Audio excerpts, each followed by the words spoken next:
জাতীয় শোক দিবস উপলক্ষে 15 আগস্টের সাধারণ ছুটি বাতিল করেছে অন্তর্বর্তীকালীন সরকার।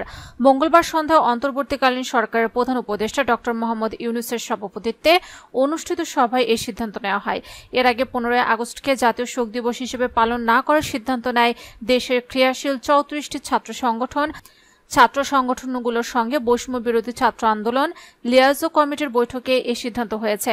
ঢাকা বিশ্ববিদ্যালয়ের টিএসএ অডিটোরিয়ামে এই সভা অনুষ্ঠিত হয়েছে বলে মঙ্গলবার এক প্রতিবেদনে এ তথ্য জানায় ডেইলি স্টার। অন্তর্বর্তী সরকারের উপদেষ্টা পরিষদ থেকে নাহিদ ইসলাম ও আসিফ মাহমুদ সভায় অংশ নেন। ছাত্রলীগ ও ছাত্র সমাজের কোনো প্রতিনিধি ওই সভায় ছিলেন না।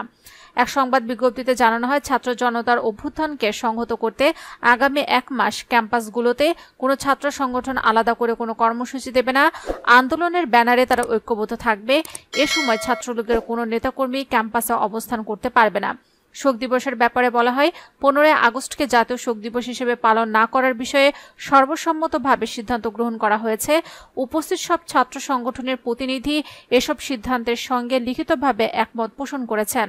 15 আগস্ট শোক দিবস পালন না করার সিদ্ধান্তের ব্যাপারে বলা হয়, 15 আগস্টকে আওয়ামী ফ্যাসিবাদের রাজনৈতিক ও সাংস্কৃতিক প্রতীকে রূপান্তর করা হয়েছে। ওই দিনকে কেন্দ্র করে আওয়ামী লীগের নেতৃত্বে পুনরায় সন্ত্রাসী ও জঙ্গি কর্মকাণ্ডে ষড়যন্ত্র করা হচ্ছে। তাই জনগণের জানমালের নিরাপত্তা ও অভ্যুত্থান সংহত করতে 15 আগস্টকে জাতীয় শোক দিবস হিসেবে পালন করাটা সমীচীন নয়। নেতৃবৃন্দ জুলাই আগস্টকে বাংলাদেশের জনগণের শোক, সংহতি ও পুত্রদের মাস হিসেবে উল্লেখ করেন।